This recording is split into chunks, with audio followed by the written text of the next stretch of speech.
la sentinelle est là. Bien-aimés, le temps du réveil où nous réveillons l'Église, nous réveillons la conscience des enfants de Dieu, car nous sommes pèlerins sur la terre, dit la Bible. La Bible déclare que Jésus revient bientôt. Et effectivement, Jésus reviendra. Le retour de Christ est imminent. Cela veut dire certainement il reviendra. C'est pourquoi nous devons être prêts à n'importe quelle heure, parce que la Bible déclare nous ne savons pas quel jour, quelle heure. Et moi et toi, nous devons être prêts pour que nous ne puissions pas rater l'enlèvement. Il est écrit, heureux ceux qui ont repart à la première résurrection, bien-aimé. Même si tu mourrais, bien-aimé, aujourd'hui, que tu puisses mourir en Christ ou encore dans le Seigneur, afin de ne pas rater ces jours-là. Bien-aimé, sans plus tarder, le thème de mon message ce soir, je l'ai intitulé « Frères, que ferons-nous » ? Frères, que ferons-nous ? Dans d'autres passages, on dit « Hommes, frères, que devons-nous faire » ? Nous allons prier afin de recommander ce bon moment entre les mains du Seigneur. Et c'est après que nous allons lire la Bible et expliquer la parole de Dieu. Gloire à Jésus. Prions. Seigneur, merci pour ce moment précieux. Dans le nom de Jésus, je prie, Seigneur, et je demande que tu puisses régner et que ton esprit prenne contrôle de tout. Au nom de Jésus. Manifeste ta puissance, Seigneur. Touche les cœurs, ô Dieu. Change de vie pour la gloire de ton seul nom. Car il est écrit qu'il y a de la joie dans le ciel lorsqu'un pécheur se répand. Seigneur, si nous faisons ce travail, c'est parce que tu nous as recommandé, car ta volonté que tous les hommes soient sauvés. C'est pourquoi je m'oppose contre tout ce qui est contraire à ta volonté. Je déclare nul sans effet tout manœuvre de l'ennemi Satan au nom de Jésus. Que le Saint-Esprit de Dieu se manifeste au Père et que ta main puissante soit sur nous au nom de Jésus. Gloire et louange à toi, ainsi je prie. Amen. Bien-aimés, nous sommes dans le livre des Actes des Apôtres. Le thème de mon message, comme je venais de le dire, c'est « Frères, que ferons-nous » ? Dans d'autres passages, on dit « Hommes, frères, que devons-nous faire » ? Nous sommes dans le livre des Actes des Apôtres, dans le chapitre 2, à partir du 14e verset. Je vais lire des passages et après, je vais essayer d'expliquer. Actes 2, versets 14 et 15 à la maison. Tu peux lire tout le chapitre après parce que c'est important, afin de comprendre de quoi il s'agit. Et comme c'est un long texte, je vais sauter et lire l'essentiel. Je disais, nous sommes dans le livre des Actes des Apôtres, dans le chapitre 2 à partir du 14e verset. Je lis au nom de Jésus. Alléluia. La Bible déclare ceci. Alors Pierre, debout avec les 11, éleva la voix et s'exprima en ces termes. Vous Juifs et vous tous qui séjournez à Jérusalem, sachez ceci et prêtez l'oreille à mes paroles. Ces gens ne sont pas ivres comme vous le supposez, car c'est la 3e heure du jour. Bien-aimés, je vais sauter pour lire les versets 37 au 47. Actes des Apôtres 2, 37, je lis au nom de Jésus. Après avoir entendu cela, ils eurent les cœurs vivement touchés. Et ils dirent à Pierre et aux autres apôtres, frères, que ferons-nous? Bien-aimés, c'est là que je tirais mon thème. Pierre leur dit, repentez-vous et que chacun de vous soit baptisé au nom de Jésus-Christ pour le pardon de vos péchés et vous recevrez les dons du Saint-Esprit. Car la promesse est pour vous, pour vos enfants et pour tous ceux qui sont au loin, en aussi grand nombre que le Seigneur notre Dieu les appellera. Et par beaucoup d'autres paroles, il rendait témoignage et les exhortait en disant, sauvez-vous de cette génération perverse. Ceux qui acceptèrent sa parole furent baptisés et en ce jour-là firent ajouter environ 3000 âmes. Ils persévéraient dans l'enseignement des apôtres, dans la communion fraternelle, dans la fraction du pain et dans les prières. La crainte s'emparait de chacun et il se faisait beaucoup de prodiges et de signes par les apôtres. Tous ceux qui avaient cru étaient ensemble et avaient tout en commun. Ils vendaient leurs biens et leurs possessions et ils en partageaient les produits entre tous selon les besoins de chacun. Chaque jour, avec persévérance, ils étaient au temple d'un commun accord. Ils rompaient les pains dans les maisons et prenaient leur nourriture avec allégresse et simplicité de cœur. Ils louaient Dieu et obtenaient la faveur de tout le peuple. Et le Seigneur ajoutait chaque jour à l'église ceux qui étaient sauvés. Bien-aimés, c'était là mon premier texte. Et je vais lire Acte 9 avant d'expliquer. Acte 9, le 6 premiers versets. Acte 9, verset 1, je lis au nom de Jésus. La Bible dit ceci. Cependant, Saul, qui respirait encore la menace et le meurtre contre les disciples du Seigneur, se rendit chez le souverain sacrificateur et lui demanda des lettres pour les synagogues de Damas, afin que s'il s'y trouvait quelques-uns, hommes ou femmes qui suivent cette voie, il les amène liés à Jérusalem. Comme il était en chemin et qu'il approchait de Damas, tout à coup une lumière venant du ciel resplendit autour de lui. Il tomba par terre et entendit une voix qui lui disait « Saul, Saul, pourquoi me persécutes-tu » Il répondit « Qui es-tu, Seigneur » Et le Seigneur lui dit « Moi je suis Jésus que tu persécutes. Il te sera dur de regimber contre les aiguillons. » Tout tremblant et stupéfait, il dit « Seigneur, que veux-tu que je fasse » Alors le Seigneur lui dit, lève-toi, entre dans la ville et l'on te dira ce que tu dois faire. Bien-aimé, je disais que le thème de mon message, je l'ai intitulé Frères, que ferons-nous? Dans d'autres versions, on dit Hommes frères, que devons-nous faire? Dans le livre des Actes des Apôtres, dans le 2e chapitre, à partir du 14e verset jusqu'au 47e. Et le 2e texte que je lis, Acte 9, le 6 premiers versets. Bien-aimés, dans le premier texte, on nous parle de l'histoire de Pentecôte, de la Pentecôte. Les disciples, après avoir reçu le Saint-Esprit, la Bible déclare que les gens étaient dans l'étonnement. Pourquoi? Il y avait la manifestation de l'Esprit qui leur poussait de parler en d'autres langues. Ils parlaient en langue et il y a ceux qui étaient là qui les entendaient parler dans leur langue maternelle. Ils étaient dans l'étonnement parce que c'était impossible. Ils étaient étrangers. Ils ne pouvaient pas parler dans leur langue. Non seulement ça, c'était quelque chose d'étrange qu'ils n'ont jamais vu. Et il y a ceux qui disaient certainement, ils sont ivres. C'est pourquoi Pierre, rempli du Saint-Esprit, leva la voix et commença à parler de Jésus. Après avoir prêché, la Bible déclare que ces gens eurent le cœur vivement touché. Alléluia. Et ils ont posé la question en disant, que devons-nous faire? Et dans le deuxième bien-aimé chapitre, ou texte que je lis, nous connaissons l'histoire de Paul. L'apôtre Paul, de Saul de Tarse qui après est devenu l'apôtre Paul. Lorsqu'il était encore dans le judaïsme, il persécutait les chrétiens ou encore les disciples de Jésus. Et tout à coup, il rencontra Christ sur son chemin. Et la parole de Dieu déclare, après avoir rencontré Jésus, par une lumière, il fut touché dans son cœur par rapport aux paroles qu'il avait entendues. Et il a posé la même question en disant, Seigneur, que veux-tu que je fasse? Bien-aimés, nous avons fait un constat dans le premier texte. Après avoir prêché, le disciple ou encore Pierre, après avoir prêché, ces gens ont écouté mais ils ont posé la question.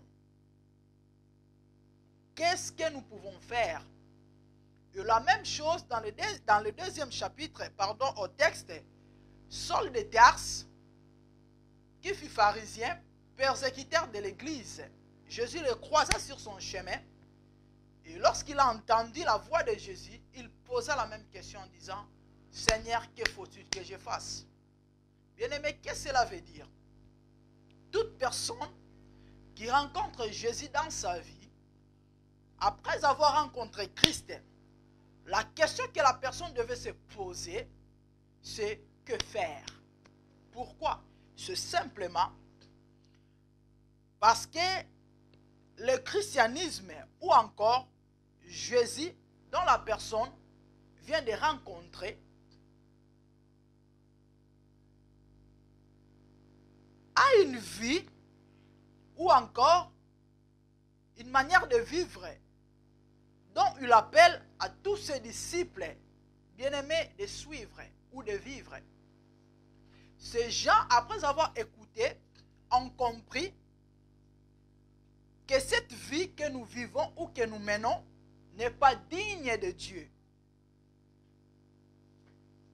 Et il faut que nous puissions changer. Ou encore, il faut que je change de vie, de conduite. Il faut que je puisse suivre ce Jésus. Mais puisque je suis étranger par rapport à cette vie, puisque je ne connais pas ce Jésus, je viens à peine de le rencontrer et j'ai compris que c'est lui que je devais suivre, que c'est sa vie que je devais partager et je dois chercher à comprendre ou à savoir c'est quoi cette vie ou ce style de vie. C'est pourquoi la question est posée, que faire? Alléluia. Bien-aimé, la parole de Dieu continue de nous expliquer que ce bien-aimé, après avoir posé cette question, Pierre va leur dire que vous devez croire en ce Jésus. Et après,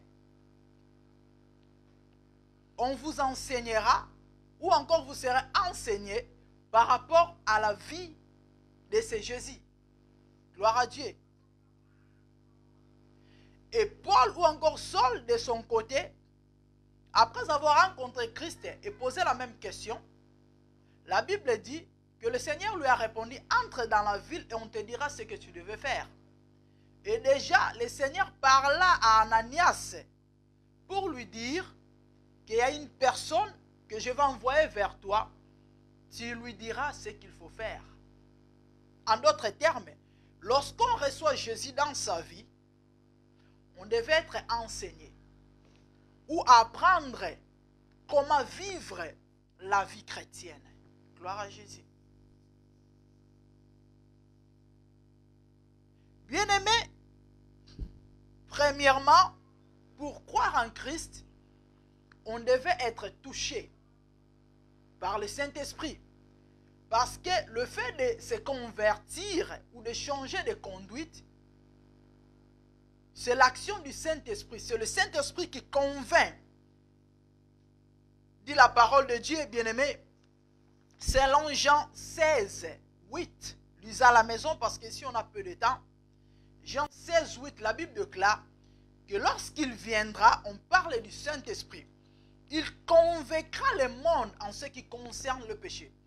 Si le Saint-Esprit ne te convainc pas du péché, bien-aimé, ça te sera difficile, bien-aimé, de te convertir en Christ. Tu peux participer dans les réunions ou encore aller à l'église régulièrement, mais cela ne fait pas de toi chrétien. Cela peut choquer une personne, mais c'est ça la vérité. Le fait d'aller tous les jours à l'église ne fait pas de moi chrétien.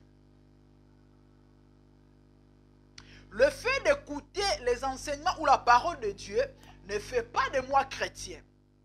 Mais je dois rencontrer Christ et accepter ce Jésus dans ma vie et suivre la voie de Jésus.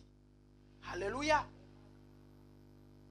Jean 16, 8, la Bible déclare que lorsque le Saint-Esprit viendra, il convaincra le monde en ce qui concerne le péché. Ces gens, après avoir écouté la parole de Dieu, fut convaincu dans leur cœur qu'effectivement, nous devons changer.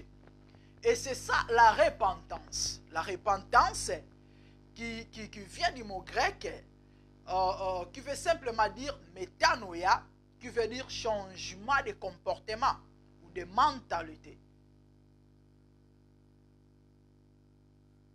Et lorsqu'on change, bien-aimé, nous allons lire un verset, toujours dans le livre des Actes des Apôtres.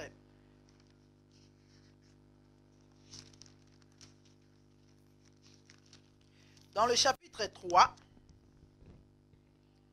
le verset 19, je vais lire au nom de Jésus. La Bible dit ceci, Actes 3, 19, la Bible déclare, « Repentez-vous donc et convertissez-vous, pour que vos péchés soient effacés. » Ici, bien-aimés, nous voyons la repentance et la conversion marchent de pair. Alléluia. Bien-aimés, ces deux mots grecs vont bien ensemble. Le mot se repentir ici veut simplement dire se retourner ou détourner, revenir vers Dieu. Alléluia. Bien-aimés, la repentance, qui est le changement de mentalité, marche de pair avec la conversion.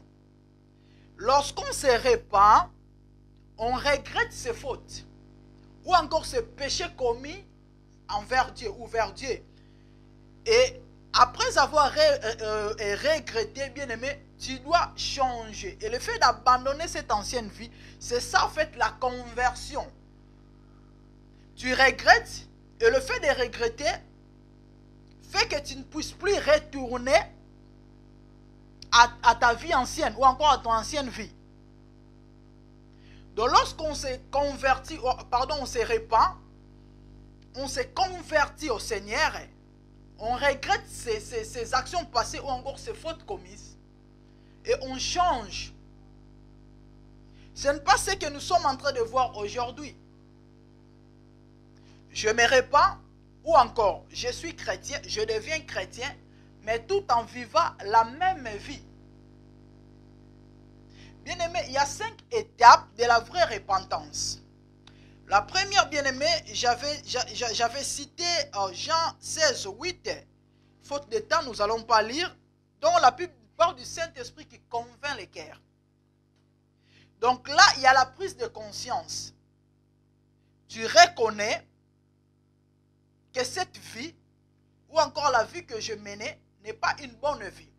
Et je dois changer. Il y a la prise de conscience, bien-aimé. Et le deuxième étape, c'est les regrets de ses fautes ou de ses péchés commis envers Dieu. Il y a un profond regret d'avoir offensé Dieu. Donc, je dirais une tristesse. Selon 2 Corinthiens 7, 10, la Bible dit que la tristesse, lorsque Dieu nous attriste, ou le Saint-Esprit, c'est pour nous amener au salut. Donc, il y a la prise de conscience, il y a les regrets, la personne regrette ce qu'il a fait. Et dans la troisième position, il y a la confession. 1 Jean 1, à partir du 8e verset, nous savons, lisons à la maison, la Bible déclare ceci, que si nous disons que nous n'avons pas péché, nous sommes menteurs. Et lorsque nous reconnaissons nos fautes, pardon, il est juste et fidèle pour nous les pardonner. Donc, nous devons reconnaître cela et demander pardon auprès de Dieu, de confesser. Et dans les 4e positions, bien-aimés, après avoir confessé, c'est le pardon. Proverbe 28, 13, bien-aimés, lisez à la maison. La Bible dit que celui qui cache ses transgressions ne prospère point, mais celui qui les avoue et qui délaisse, c'est celui-là qui obtient miséricorde. Tu dois avouer et délaisser. Non seulement avouer, mais délaisser. C'est alors que tu obtiendras miséricorde. Tu peux avouer, mais si tu ne délaisses pas, il n'y a pas le pardon. La Bible dit dans le livre de 1 Jean que celui qui avoue et qui délaisse, c'est celui qui obtient miséricorde. Ce n'est pas que je vole aujourd'hui, je demande pardon à Dieu, demain je vais encore voler et demander pardon, après demain je vole et demander pardon. Ça, ce n'est pas commettre le péché, ça c'est vivre la vie du péché. Et un enfant de Dieu ne vit pas la vie du péché. Un enfant de Dieu peut commettre le péché ou encore pécher par accident et non vivre la vie du péché. Et dans la cinquième étape, bien aimé, c'est la décision de changer. Psaume 39, 9. David dit, ne m'expose pas au mal, mais plutôt délivre-moi. Lorsqu'une personne prend la conscience, regrette ses fautes, confesse et demande pardon, la personne doit prendre la décision de changer. Et il implore la grâce de Dieu, la miséricorde de Dieu, le secours de Dieu, parce que sans lui, nous ne pouvons rien faire. Et c'est le Saint-Esprit qui nous donne la force, bien-aimée, d'abandonner le mal. C'est pourquoi je disais, le fait de se repentir, c'est l'action du Saint-Esprit. C'est Dieu qui touche le cœur, même le plus dur. C'est le Saint-Esprit qui nous incite au changement, bien-aimé. Une personne qui n'a pas rencontré Christ dans sa vie, bien-aimé, ça sera difficile pour cette personne de changer de vie ou de devenir chrétien. Il peut participer dans des réunions de prière, il peut venir à l'église. Mais le fait qu'il n'a pas rencontré Christ dans sa vie, ça lui sera difficile. Parce que lorsque nous rencontrons Jésus et que nous sommes convaincus par le Saint-Esprit, c'est par là que le changement vient. Et ce changement, bien aimé, c'est radical. La conversion, la repentance marche de pair avec la conversion. On se repent, on reconnaît ses fautes, et puis après on change.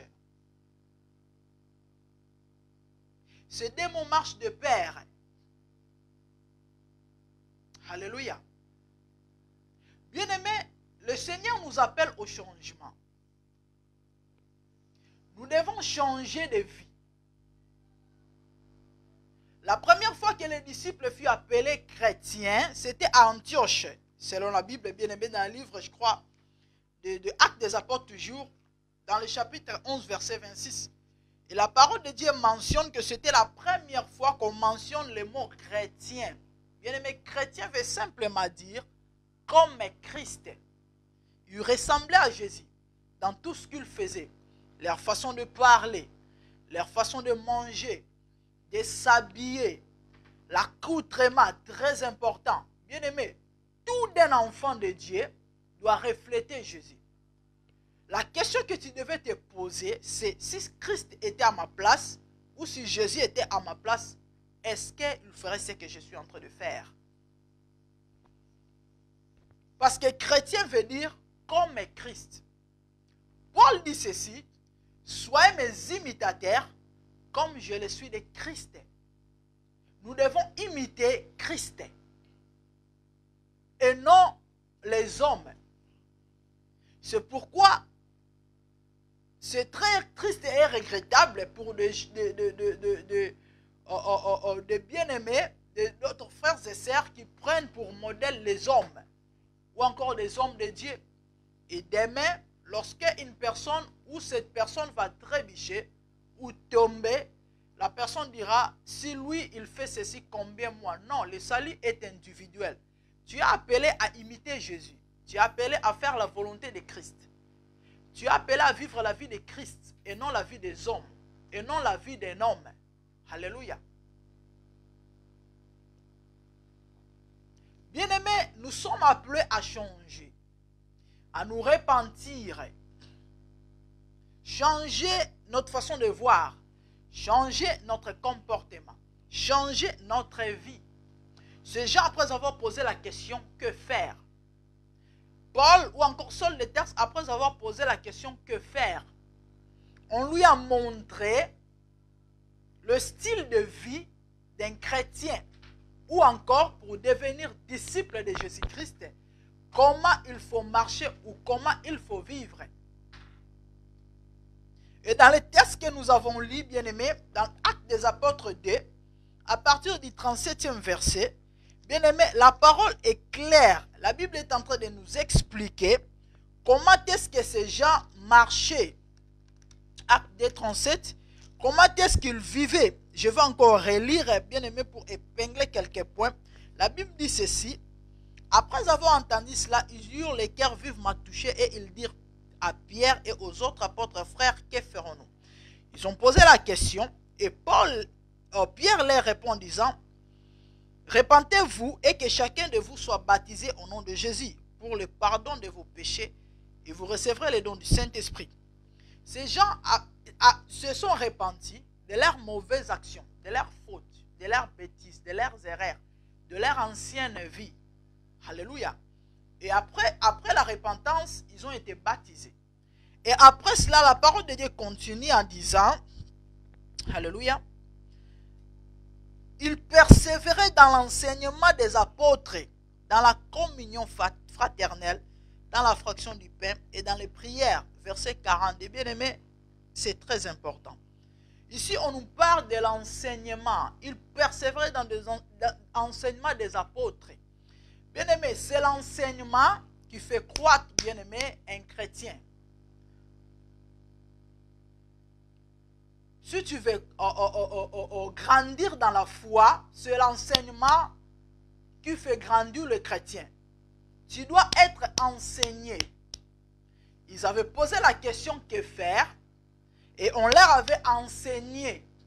La Bible dit ils persévéraient. Mon frère, tu dois persévérer dans les enseignements. Ma sœur, tu dois persévérer dans les enseignements. Malheureusement, ce n'est pas le cas aujourd'hui. Les gens ne veulent pas apprendre. Les gens ne veulent plus apprendre. Les gens ne veulent pas être enseignés. Tu dois être enseigné. On doit t'enseigner. Bien-aimé, église, l'église ou encore le mot église vient du mot latin qui veut simplement dire ecclésia. Tout court, qui veut dire un assemblée. Et lorsqu'il s'agit des chrétiens, on voit l'assemblée des gens tirés hors du monde. C'est pourquoi Paul dit, vous êtes dans le monde, mais vous n'êtes pas du monde. Pourquoi? Parce que la vie du christianisme, ou encore la chrétienté, bien aimé, c'est une vie qui est différente de celle du monde. C'est pourquoi la Bible dit, n'imitez pas le monde. Celui qui se fait ami du monde se fait ennemi de Dieu. La vie du christianisme est totalement différente de la vie du monde. Lorsqu'on vient en Christ, on ne peut pas amener ses anciennes habitudes, comportements à l'église. Ou vivre cette vie ancienne. Toi qui te dis chrétien, toi qui te dis enfant de Dieu, tout en toi doit changer. Lorsque tu rencontres Christ, tu sentiras encore, tu verras qu'il y a une différence entre ta vie ancienne et la vie du Christ. Et tu dois adopter la vie de Jésus-Christ. Tu dois vivre la vie de Christ pour être un bon disciple. Tu ne peux pas te dire chrétien tout en vivant la vie ancienne dont tu avais avant. Si tu volais, tu continues dans le vol. Si tu vivais dans l'impudicité, tu continues avec cette vie. Dans les insultes, tu continues. Dans l'ivrognerie, tu continues. Non, il doit y avoir changement. C'est ça le mot repentance. Le changement de comportement. Bien-aimé, il devait y avoir une différence entre la personne qui sert Dieu et celui qui ne le sert. Ces gens, après avoir posé la question que toute personne devait se poser, après avoir rencontré Jésus. Pourquoi? Parce que tu es étrangère dans cette vie. On doit t'enseigner. Et tu dois persévérer. Tu dois prendre le temps, ou encore du temps, afin de comprendre, de maîtriser et d'être affermi. Bien-aimé, aujourd'hui, l'Église souffre. Aujourd'hui, l'Église est devenue ridicule. Pourquoi? Simplement à cause des gens mal affermis ou encore non affermis. Des gens qui se disent chrétiens, mais mal affermis et non affermis. Et des païens qui viennent dans l'Église, qui sont étrangers à cette vie, créent des troubles ou encore les désordres dans l'Église de Dieu. C'est pourquoi l'Église est saluée aujourd'hui. Bien aimé, vous verrez dans des réseaux sociaux, l'actualité, les chrétiens. L'actualité, le pasteur. L'actualité, le chantre. Les scandales partout au nom de l'Église. Quelle honte, quelle humiliation, quelle tristesse. Et c'est regrettable. Bien aimé, dans les passages que nous venons de lire, la Bible déclare dans le dernier verset 47, il louait Dieu et obtenait la faveur de tous les hommes. Et le Seigneur ajoutait chaque jour à l'église ceux qui étaient sauvés. Bien aimé, l'église n'est pas un porcherie. L'église n'est pas une boîte de nuit. L'église n'est pas un bar. L'église n'est pas un endroit où les gens doivent venir pour faire de n'importe quoi. La parole de Dieu nous dit, toujours dans les versets, dans les chapitres que nous venons de lire, dans le verset 43, que la crainte s'emparait de chacun et il se faisait beaucoup de prodiges et de signes par des apôtres. Bien aimé, le Seigneur, on le sert avec crainte. Mais c'est malheureux, c'est triste et regrettable. Aujourd'hui, nous voyons des gens prétendre servir Dieu, mais à leur manière. Selon eux.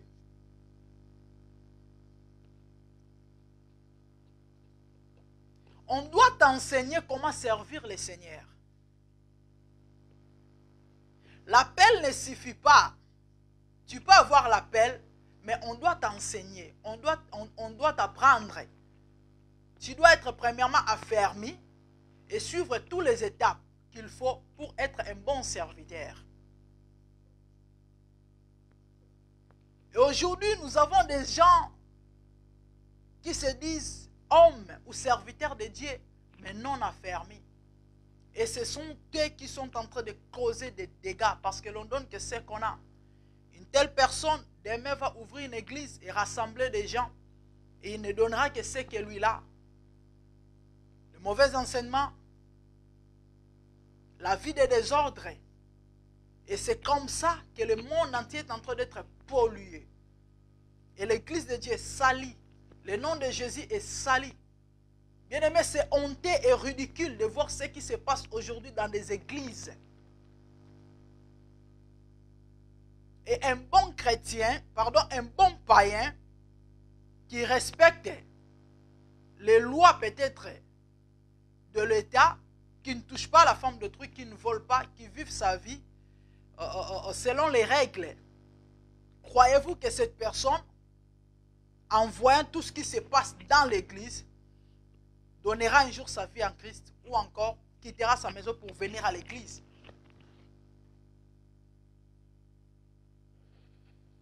Alléluia. Bien-aimés, nous devons changer. Si réellement nous sommes chrétiens, si réellement nous sommes enfants de Dieu, les gens devaient constater cela. Les gens devaient voir ça par les œuvres, par les actions, par notre façon de vivre. Que certainement, ça c'est un enfant de Dieu. C'est pourquoi Paul dit à Timothée, aie une bonne conduite devant le païen. Le jour où le Seigneur le visitera, afin que le jour où le Seigneur le visitera, il puisse rendre gloire en ta faveur. Pourquoi? Bien aimé, notre comportement, notre témoignage, c'est une évangélisation. Tout le monde ne donnera pas sa vie en Christ parce qu'il a écouté la parole de Dieu. Mais il y a des gens qui seront changés uniquement à cause de ta façon de vivre. Ta façon de faire les choses. Ton accoutrement amènera des gens dans le Seigneur, en Christ.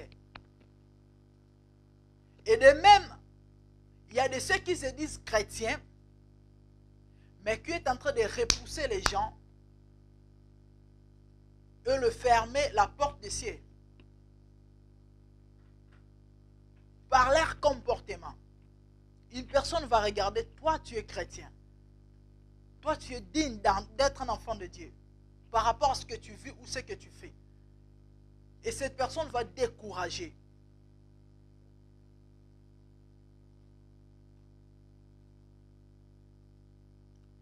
Bien-aimés, nous devons enseigner ou encore évangéliser le monde, non seulement en lisant la Bible, mais par notre comportement, par notre façon de vivre, par notre façon de faire les choses. Jésus, dans ce dernier jour sur la terre, a parlé aux disciples en leur disant, Marc 16, 15, c'est un verset que nous récitons et que nous connaissons. Et Matthieu 28, j'aimerais que nous puissions lire Matthieu 28, 19 à 20, nous connaissons, nous aimons bien, nous récitons souvent ces versets. Christ a dit ceci, Matthieu 28, à partir du verset 19, la Bible dit ceci.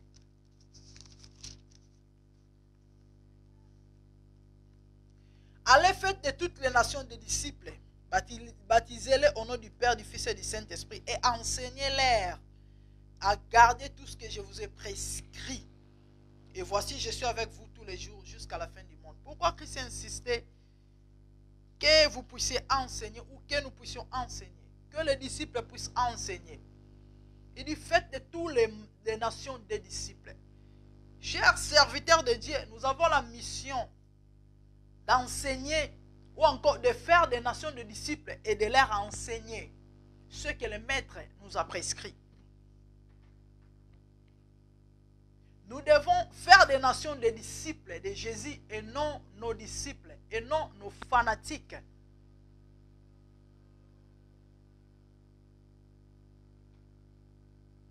La Bible dit que le Saint-Esprit a ajouté le nombre de sauvés dans l'Église. Bien aimé, l'Église, c'est l'ensemblement ou encore l'ensemble des gens qui sont sauvés. Et non l'ensemble des païens ou des gens de mauvaise vie. C'est la parole de Dieu qui le dit. Mais malheureusement, aujourd'hui, bien aimé, la plupart dans nos églises, si nous entrons, il n'y a pas une différence.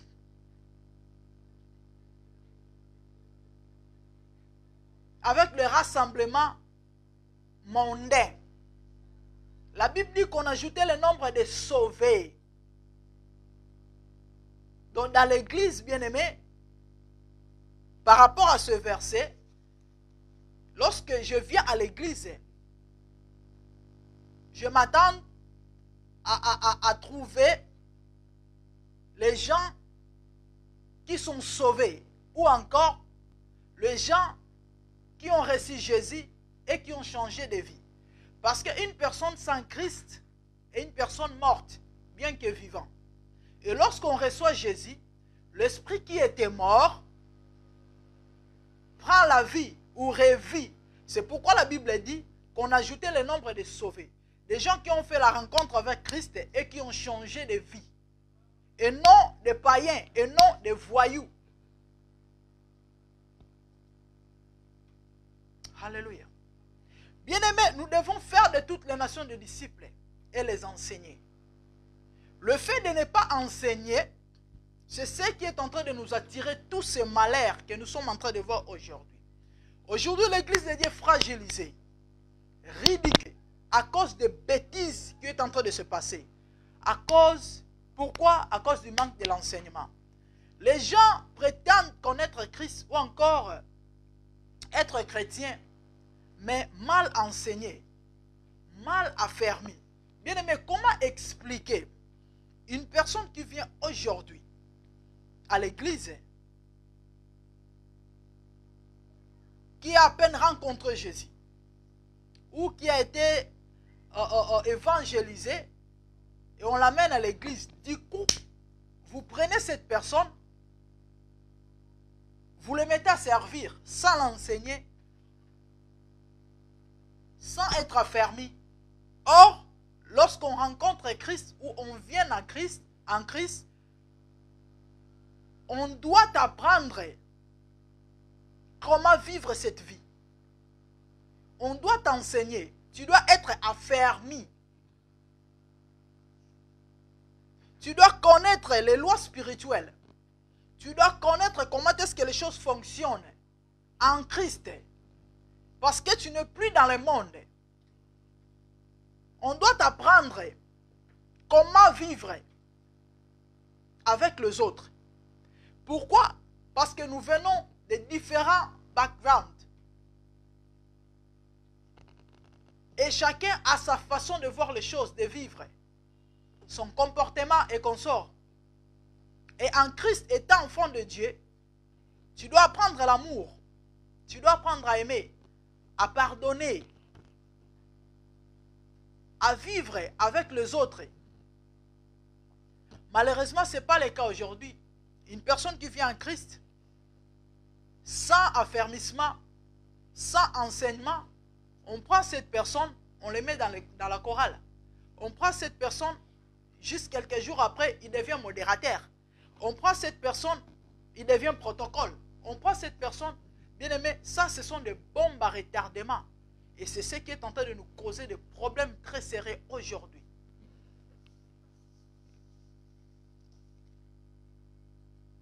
Une personne qui chantait dans le monde, par exemple, qui donne sa vie à Christ, c'est qui est une bonne chose, gloire à Dieu. Il vient aujourd'hui, demain, vous verrez cette personne dans le groupe d'adoration en train de chanter pour le Seigneur. Nous devons servir Dieu bien-aimé, ce n'est pas mauvais. Mais tout le monde ne doit pas servir. Surtout lorsqu'on n'a pas respecté les étapes qu'il faut. L'enseignement est très important. La Bible dit ici qu'ils persévéraient dans les enseignements des apôtres. On les enseignait c'est quoi un chrétien. On les enseignait c'est quoi être enfant de Dieu. On les enseignait comment vivre. Et la parole de Dieu est claire qu'ils vivaient de commun accord jusqu'au point où ils rassemblaient tous deux. Mais regardons aujourd'hui ce qui se passe dans nos églises.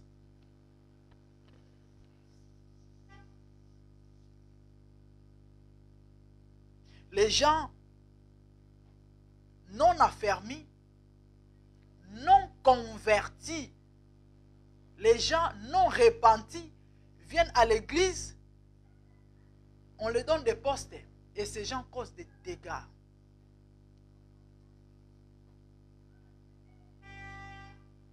Bien aimé, un jour, plus ou moins 2 ans passés, je suivais une émission. Il y avait des sœurs qu'on avait invitées dans un plateau. Des chantres, en fait, des chantres chrétiennes comme nous voyons, comme nous connaissons. Les gens qui chantent pour Jésus, qui chantent la musique gospel. Et l'une d'elles, parce que c'était des sœurs la plupart, on pose une simple question concernant la doctrine. Et la sœur avait du mal à répondre. Et pourtant, bien aimé, lorsque nous chantons, la personne qui chante n'est pas différente de la personne qui prêche comme je le fais là. Lorsque je chante, j'évangélise. Je prêche Jésus, mais par la chanson. Je prêche les autres par la chanson.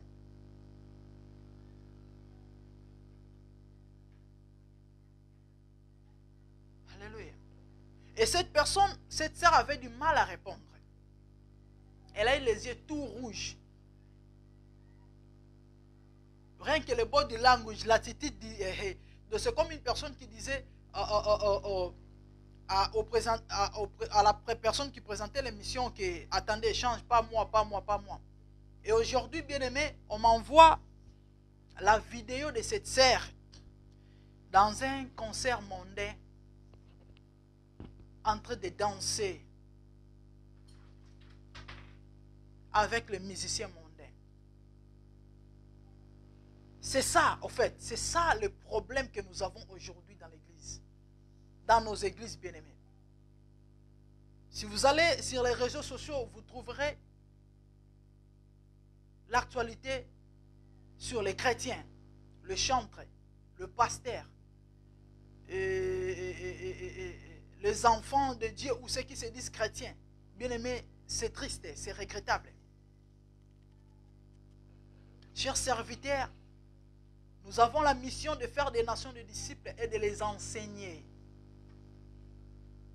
L'église n'est pas un endroit où on tolère tout. Avec Dieu, ce n'est pas la dictature, non pas la démocratie, mais plutôt la théocratie. Paul dit autrement,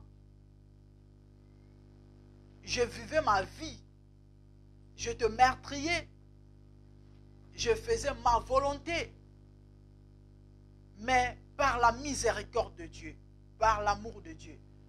Le Seigneur m'a appelé, m'a choisi. Je suis ce que je suis aujourd'hui. Changer, transformer, une personne transformée qui reflète Christ dans sa façon de vivre, de voir les choses, son comportement, sa façon de parler. C'est ça un chrétien. Sa façon de s'habiller, l'accoutrement, bien aimé, c'est très important.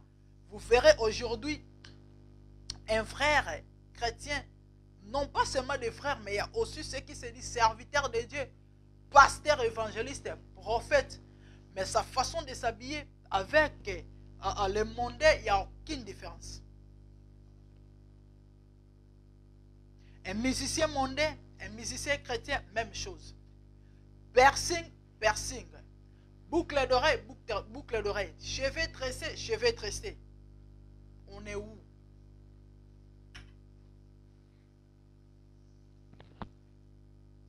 Bien-aimé, chrétien veut dire comme Christ. Tu dois identifier Jésus. Si réellement tu es chrétien ou enfant de Dieu. Dans tout ce que tu fais.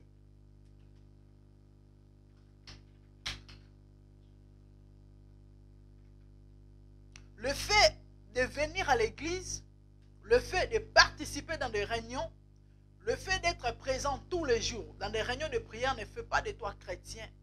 Je peux te scandaliser, mais c'est ça en fait la vérité.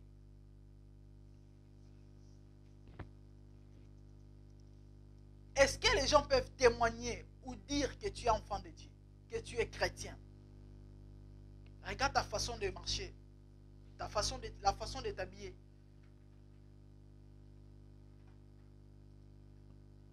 Regarde ta vie, compare ta vie avec celle du monde. Est-ce qu'il y a une différence? Bien-aimés, aujourd'hui c'est une gloire.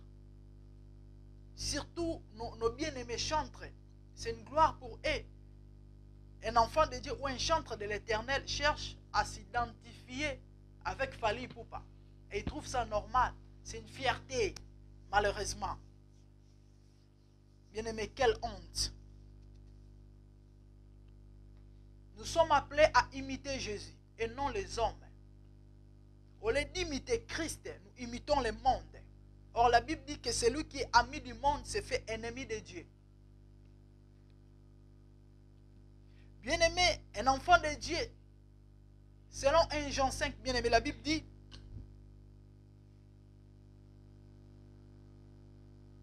un enfant de Dieu, bien-aimé, pêche par accident. Un enfant de Dieu ne pratique pas le péché, mais commet un péché. On est humain, Paul dit, nous branchons tantôt d'une manière, tantôt d'une autre.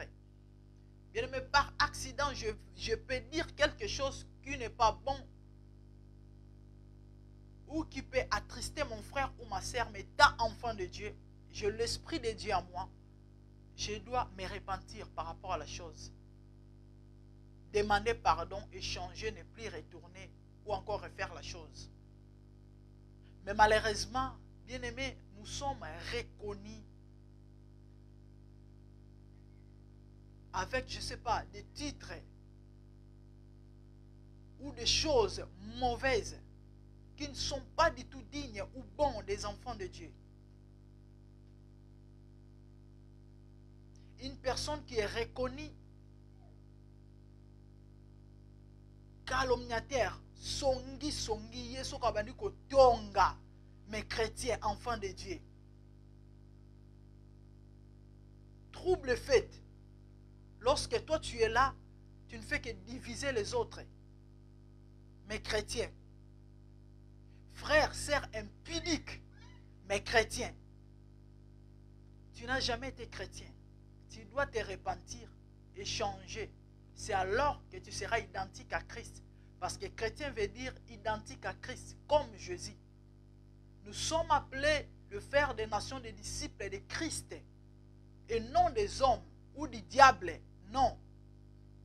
Un disciple, c'est celui qui adhère au comportement des maîtres ou de son maître. Qu'est-ce que le maître ou le Seigneur nous a enseigné?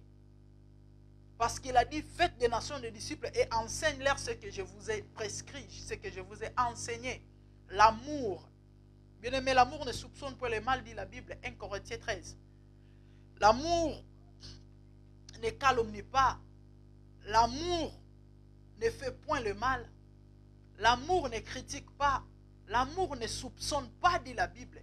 Mais malheureusement, aujourd'hui, parmi les enfants de Dieu, on se pose des fois des questions. Si réellement on est enfant de Dieu, pourquoi? Parce qu'il n'y a pas l'amour. Une personne qui se dit chrétien, mais facilement peut faire du mal à son frère. Facilement peut trahir son bien-aimé. Facilement peut coucher avec la femme de son ami ou encore de son frère. Mais il se dit chrétien. Une sœur en Christ, facilement, quand je dis bien-aimé, facilement, peut faire le mal à sa sœur, du mal à sa sœur, sortir avec le mari de sa sœur en Christ.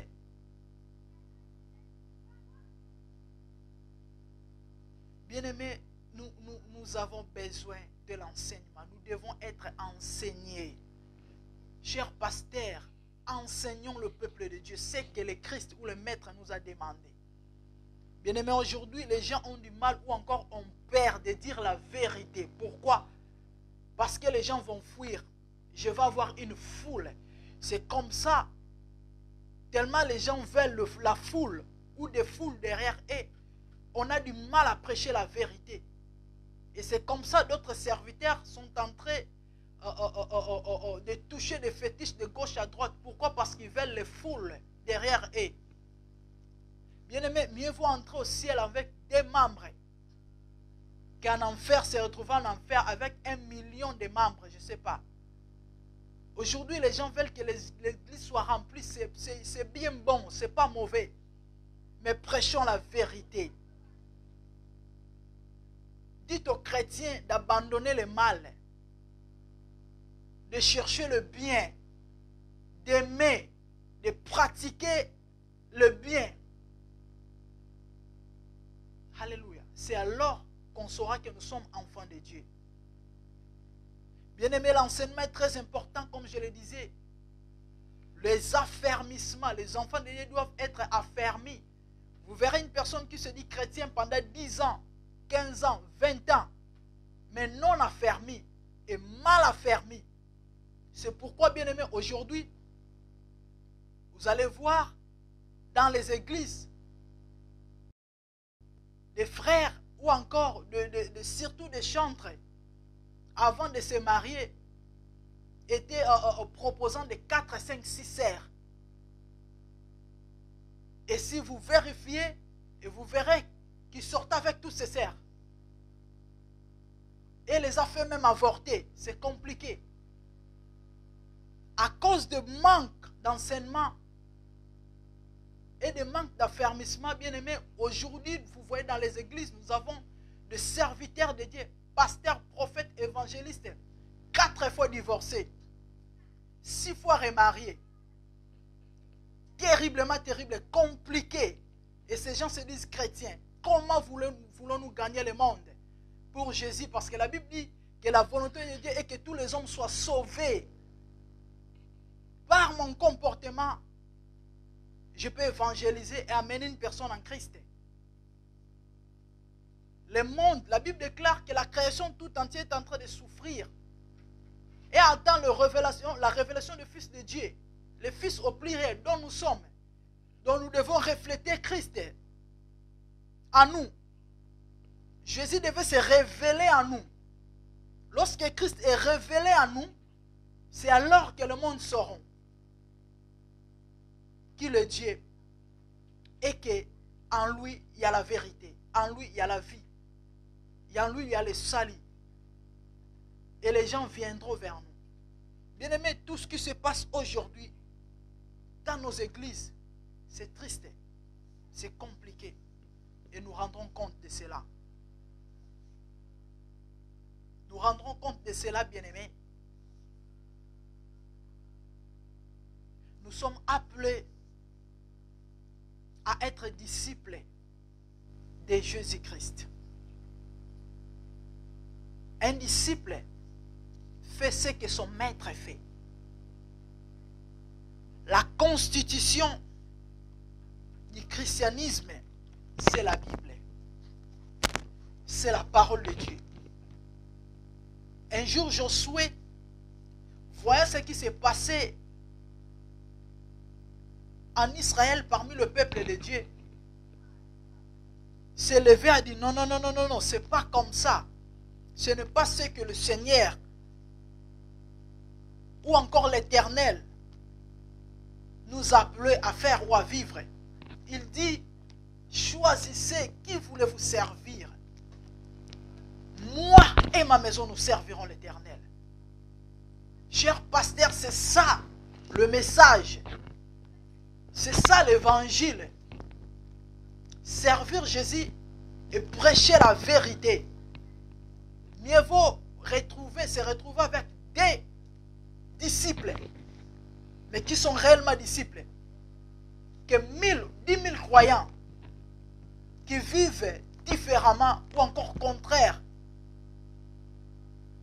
à la parole de Dieu ou à la vie de Christ.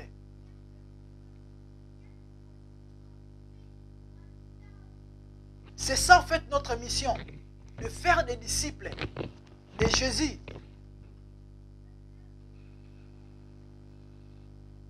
Nous devons prêcher la vérité.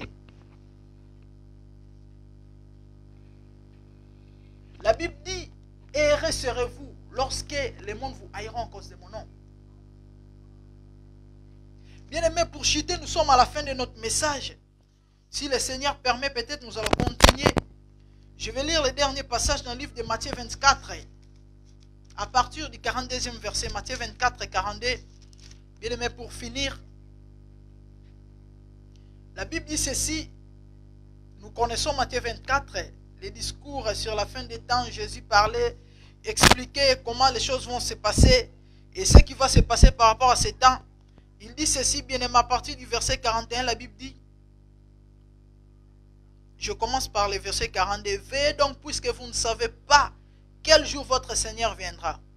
Sachez-le bien, si les maîtres de la maison savaient à quelle veille de la nuit le voleur doit venir, il veillerait et ne laisserait pas percer sa maison.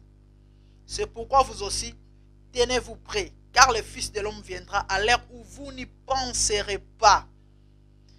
Verset 45. Quel est donc le serviteur fidèle et prudent que son maître a établi sur ces gens pour leur donner la nourriture au temps convenable? Heureux ce serviteur que son maître à son arrivée trouvera occupé de la sorte. En vérité, je vous l'ai dit, il établira sur tout ce qu'il possède. Mais si un mauvais serviteur qui se dit en lui-même, mon maître tarde à venir, s'il commence à battre ses compagnons, s'il mange et boit avec les ivrognes, le maître de ses serviteurs viendra le jour où il ne s'y attend pas, à l'heure qu'il ne connaît pas. Il les mettra en pièces et lui fera partager le sort des hypocrites. C'est là qu'il y aura de pleurs et de grincements des dents. Bien-aimés, ici, Christ nous encourage et attire notre attention à être prudents, parce que nous le savons tous que Jésus reviendra, mais nous ne savons pas à quelle heure, quel moment. C'est pourquoi on a tout intérêt d'être prêt. Et ici, Christ est en train d'attirer l'attention de ce serviteur dont nous sommes, moi et toi, de donner de la nourriture convenable à son peuple. Mon frère, ma soeur, chers serviteurs de Dieu, comme je venais de le dire, nous avons la mission de faire des nations de disciples de Christ et non nos fanatiques.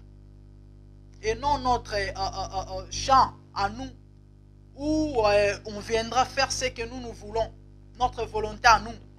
Nous allons rendre compte de cela. Tu as tout intérêt de prêcher la vérité. Si les gens vont fuir, gloire à Dieu. Si les gens vont partir, gloire à Dieu. Si tu auras du mal, peut-être à t'en sortir ou à payer le loyer de l'église, crie à Dieu, c'est lui qui t'a appelé. Et il est le pourvoyeur, il pourvoira. Et aujourd'hui, les gens ont du mal à prêcher la vérité. Pourquoi? Parce que les gens vont fuir. Pourquoi? Mais comment est-ce que les gens changeront? Comment est-ce que nous ferons des disciples si nous ne voulons pas prêcher la vérité? On tolère tout dans l'église de Dieu. Chantre de l'éternel avec des boucles de l'oreille. Chantre de l'éternel taille basse. Chantre de l'éternel musicien, surtout à l'église Nouleman. Pas différent avec ceux du monde. Ceux dont nous appelons païens. Et ces gens-là, bien aimés, des fois, lorsqu'ils nous regardent, ils n'ont aucun souci, aucun intérêt de changer de vie. Pourquoi? Parce que nous les reflétons. Simplement parce que le serviteur ne veut pas prêcher la vérité, ne veut pas enseigner le peuple de Dieu, affermissez le peuple de Dieu, enseignez le peuple de Dieu. Dites-leur qu'un enfant de Dieu doit parler comme un enfant de Dieu. Un chrétien ou encore un disciple de Christ a la façon de se tenir devant les gens. On ne peut pas venir à l'église n'importe comment. Protocole en Kangadadi. Elle est en train de servir en Kangadadi. Bien aimé, c'est terrible. En bras cassés, chantre. Bien aimé, c'est horrible. Ça, c'est pas la vie de Christ. Chrétien veut dire comme Christ. Est-ce que lorsqu'on te regarde, tu reflètes réellement Jésus? Chantre de l'éternel, lesbienne. Serviteur, évangéliste, pasteur, homosexuel. Bien aimé, je ne sais pas. C'est pas ça. Nous ne sommes pas appelés à ça. Nous sommes appelés à vivre différemment avec ceux du monde, bien aimé. En nous, c'est la sainteté. La Bible déclare que la personne qui s'approche de Christ doit s'éloigner de toute iniquité. Le changement radical, bien aimé. C'est détourner du mal, c'est ça la repentance. Donner le dos à sa vie du passé. La transformation. On devait voir la personne qui se répand ou qui dit que non, je confesse maintenant Jésus. Deux personnes différentes avec la même personne, mais de quelques temps passés. Aujourd'hui, je me présente, je dis que je vais recevoir Christ. Et lorsque les gens vont regarder, et on constate la différence entre moi et la personne dont j'étais avant. Bien-aimé, c'était ça le message de ce soir. Tu es au son de ma voix, tu as été touché. Peut-être, tu es fréquent à l'église, mais là tu réalises que tu n'as jamais été chrétien. Pourquoi?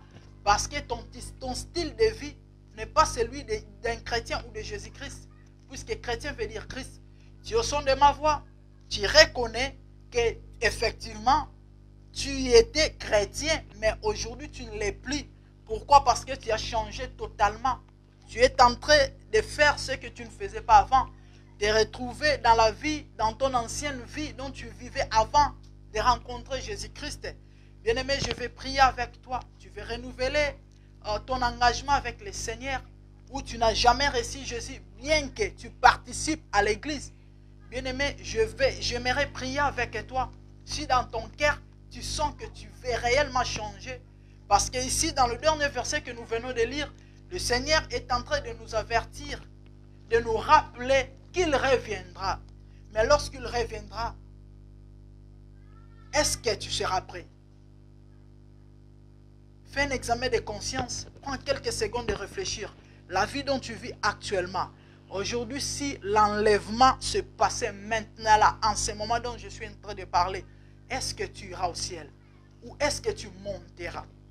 Pourquoi? Parce que la chose qui va te connecter pour être enlevé avec Christ, c'est le Saint-Esprit en toi.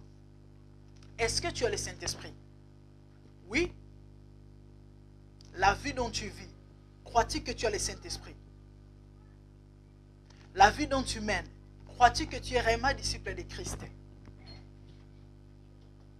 Bien-aimé, j'aimerais prier avec toi. Si tu es à Londres, tu peux nous appeler. Ou si tu n'as pas une église, nous sommes à North London, non loin de la station Seven Sisters. Tu peux appeler sur 075 88 067 68 5. Ou encore tu peux m'écrire sur Facebook, Mère Dorcas la Grande Dame. On va vous orienter. Ou encore tu peux appeler sur le numéro 077 244 330 73. 077 244 330 73. Bien-aimé, pour finir, j'aimerais prier avec toi. Tu viens de suivre cette prédication et tu réalises que tu n'as jamais été chrétien. Malgré que tu participes aussi à l'église, ta conduite n'est pas digne d'un enfant de Dieu. Ta façon de vivre, de voir les choses, de faire les choses n'est pas digne d'un enfant de Dieu. Et le Seigneur veut que tu sois sauvé. Parce qu'à la fin, Jésus dit, ce serviteur qui ne sera pas prudent, sa part sera avec les hypocrites. C'est où la part des hypocrites? La Bible déclare que les hypocrites n'hériteront point le royaume des cieux. Et la parole de Dieu est claire en disant, ils seront là où sera le grincement des dents et le pleur, dans le feu éternel. Bien-aimé, l'enfer existait. Le paradis existait aussi. Tu dois recevoir Jésus et marcher dans la vie de la crainte de Dieu, de la sainteté, pour voir un jour le paradis ou être avec le Seigneur. Je vais prier avec toi. Tu vas répéter avec moi. Seigneur Jésus, là où tu es, pose un acte de foi. Tu peux t'agenouiller ou tu mets la main droite sur les cœurs. Je vais prier avec toi. Tu veux renouveler ton alliance, ton engagement avec le Seigneur. Parce qu'avant, tu étais vraiment chrétien. Mais là, tu réalises que tu ne le plus. Regarde ta chevelure, ton accoutrement, ta façon de vivre. Ce que tu fais là, tu es conscient. Maintenant, dont je suis en train de parler par le Saint-Esprit, tu es conscient, le Seigneur est en train de te rappeler que c'est vraiment toi. Prie avec moi. Seigneur Jésus, merci de m'avoir parlé. Merci de m'avoir interpellé. Je reconnais de tout mon cœur que j'étais offensé par ma façon de vivre. Et je demande que tu me pardonnes pour toutes mes fautes, pour toutes mes erreurs, pour toutes mes transgressions. Pardonne-moi. Lave-moi par ton sang. Purifie-moi par ton sang.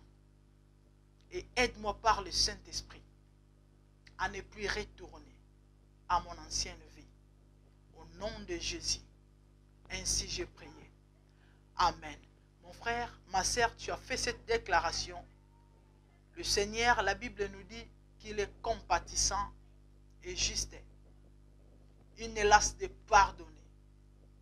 Mais prends conscience de ne plus retourner à ton ancienne vie.